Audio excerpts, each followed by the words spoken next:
Bonjour et bienvenue dans notre nouvelle émission Impact Live. J'ai intitulé mon sujet aujourd'hui Promesse d'un père.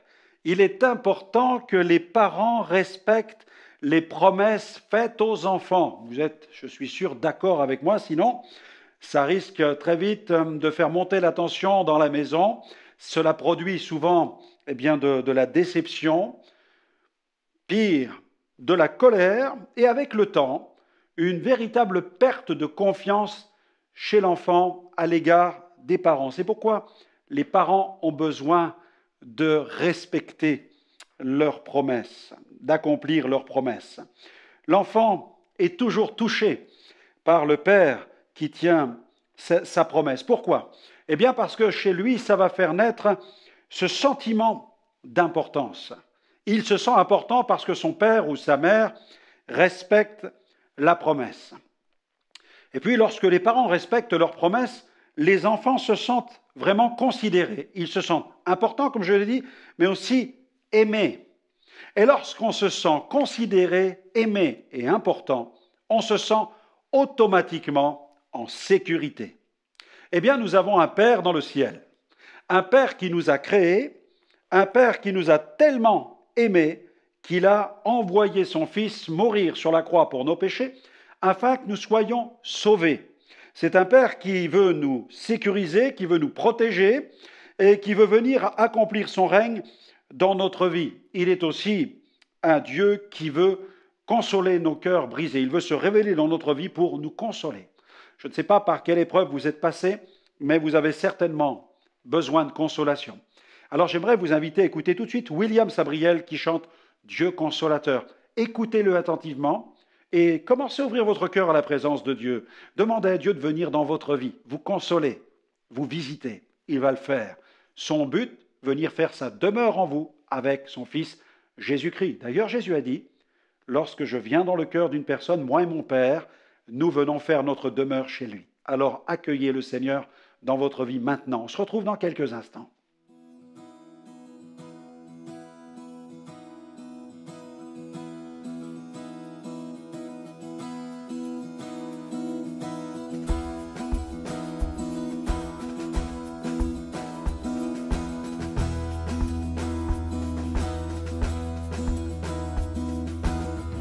Ignorant dans mon péché, je ne savais où aller dans ce monde d'iniquité, où tout espoir était brisé,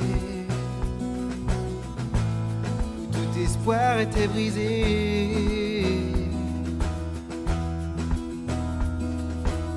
Tu m'as appelé par mon nom, tu m'as dit rentre à la maison, la honte, les larmes tu remplaceras par la vie et les cris de joie,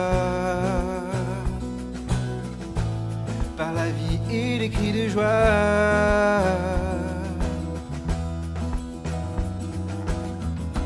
Ô Dieu consolateur, ami et mon sauveur, tu m'as donné la vie, prends tout. Oh Jésus-Christ, oh,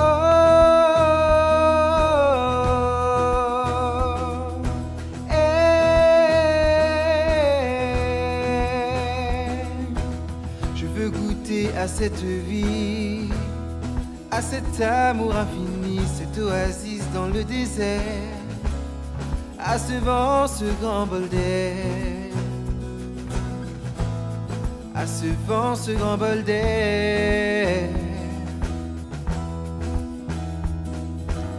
Je veux sentir ta présence, profiter de cette grâce immense, de pouvoir m'approcher de toi et de te louer, roi des rois.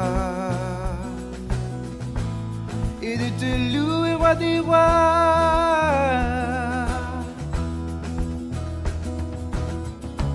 Ô Dieu consolateur, ami et mon sauveur, tu m'as donné la vie, prends tout, ô Jésus-Christ, ô Dieu consolateur, ami et mon sauveur, tu m'as donné la vie. Prends tout, oh Jésus-Christ. Oh,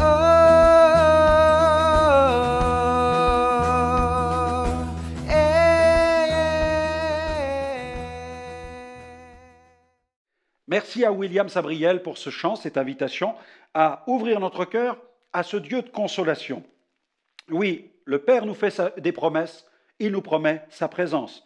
Dans Hébreux 13, verset 5, Dieu dit ceci: « Je ne te délaisserai point, je ne t'abandonnerai point. » C'est donc avec assurance que nous pouvons dire: « Le Seigneur est mon aide, je ne craindrai rien que peut me faire un homme. » Une promesse qui nous certifie que Dieu veut venir manifester sa présence dans notre vie. D'ailleurs, Jésus a dit à ses disciples, avant de remonter vers son Père, il a dit « Je suis avec vous tous les jours, jusqu'à la fin du monde. » Et comment a-t-il accompli, réalisé sa promesse? En envoyant le Saint-Esprit. Il a dit « Je ne vous laisserai pas orphelins, je vous enverrai un autre moi-même, le Saint-Esprit, le Consolateur. » Alors, si vous pensez que le Saint-Esprit est une puissance, vous vous trompez totalement. Il est puissant, mais il est une personne. Non pas une personne humaine, mais c'est la personne divine. Et c'est la manifestation de cette troisième personne de la Trinité. Il est la manifestation du Saint-Esprit qui, dans la personne de Dieu, vient en nous pour nous remplir de la vie de Dieu. Alléluia, la présence de Dieu. Le Père vous promet sa présence. Il promet aussi de prendre soin de vous. Il y a ce passage extraordinaire dans Matthieu chapitre 6, verset 26, où il est dit « Regardez les oiseaux du ciel, ils ne sèment ni ne moissonnent, ils n'amassent rien dans les greniers, et votre Père céleste les nourrit. Ne valez-vous pas beaucoup plus qu'eux ?» Eh oui, Dieu s'occupe des petits oiseaux. À combien plus forte raison, il veut prendre soin de nous. Vous faites face à des défis d'ordre familial, d'ordre social, d'ordre matériel. Eh bien, commencez à les apporter à votre Père céleste. Vous allez voir que les choses vont commencer à changer parce qu'il a prévu pour vous des provisions. Oui, les oiseaux ne sèment ni ne moissonnent. Avez-vous déjà vu un oiseau piloter un tracteur? Jamais. Et pourtant, tous les jours, ils se nourrissent. Eh bien, Dieu a prévu déjà tout un stock de provisions pour pourvoir à tous vos besoins. Alors, vous auriez bien tort de vous priver d'une relation intime avec votre Créateur, votre Père céleste. Il veut aussi vous encourager. Oui, il vous promet sa présence, il prend soin de vous, il veut vous encourager. Nous lisons dans Matthieu 11, 28, Jésus dit « Venez à moi, vous tous qui êtes fatigués et chargés, et je vous donnerai du repos. Prenez sur vous mon joug, recevez mes instructions, car je suis doux et humble de cœur, et vous trouverez du repos pour vos âmes, car mon joug est doux et mon fardeau est léger. » Oh, gloire à Dieu!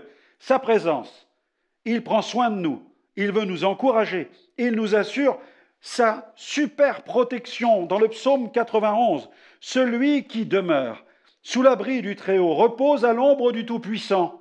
Je dis à l'Éternel, mon refuge et ma forteresse, mon Dieu en qui je me confie. Car c'est lui qui te délivre du filet de l'oiseleur, de la peste et de ses ravages. Il te couvrira de ses plumes et tu trouveras un refuge sous ses ailes. Sa fidélité est un bouclier et une cuirasse. Tu ne craindras ni les terreurs de la nuit, ni la flèche qui vole de jour, ni la peste qui marche dans les ténèbres, ni la contagion qui frappe en plein midi. Que 1000 tombent à ton côté et 10 000 à ta droite, tu ne seras pas atteint. De tes yeux seulement tu regarderas et tu verras la rétribution des méchants, car tu es mon refuge, ô Éternel. Tu fais du Très-Haut ta retraite. Amen. Gloire à Dieu. Il nous promet sa présence. Il veut prendre soin de nous. Il veut nous encourager, nous délivrer de nos fardeaux. Il nous assure de son hyper-protection. Et puis, il écoute nos prières. Nous pouvons nous approcher du Père en nous appuyant sur l'œuvre de Jésus. D'ailleurs, Jésus nous a invités à prier en son nom. Nous nous approchons donc du Père et nous prions au nom de Jésus. Et quand nous prions le Père au nom de Jésus, comme un enfant vient vers son Père, il doit se préparer à accepter et à se soumettre à la volonté du Père. Vous savez, quand on prie Dieu, on pense que Dieu doit les exaucer automatiquement. Mais dans une relation de père à fils, Le Fils ne peut pas exiger du Père qu'il accomplisse ses 4 volontés, qu'il cède à tous ses caprices. Non. Dieu peut dire oui, gloire à Dieu. Vous le priez, vous priez votre Père, il peut dire oui. Oui, je réponds à cette prière. Mais il peut dire aussi non. Dieu peut dire non. Soyez prêts au nom de Dieu, parce que ce que vous désirez n'est peut-être pas ce que Dieu veut pour vous, et ce que vous voulez n'est peut-être pas dans la volonté de Dieu, même quelque chose qui peut vous nuire, c'est même quelque chose qui pourrait vous détruire. Mais Dieu peut dire non, et parfois il arrive qu'il dise pas maintenant, c'est pas le moment, pas tout de suite en tout cas. Donc il nous faut apprendre à nous soumettre à notre Père Céleste et à ne pas couper la relation avec Dieu, ne pas céder comme un enfant qui bouderait, vous savez, qui est frustré de ce que son Père ne cède pas à ses 4 volontés et il part en quittant la pièce. Non, il nous faut apprendre à nous soumettre à notre Père comme Jésus s'est soumis parfaitement à la volonté de son Père. D'ailleurs, Jésus disait « Que ta volonté soit faite et non la mienne ». Pourtant, en tant que fils de Dieu, Jésus aurait pu tout à fait faire valoir certains droits, mais dans son désir profond, c'était cette relation de fils à père, et il voulait pleinement satisfaire la volonté de son Père pour lui être agréable.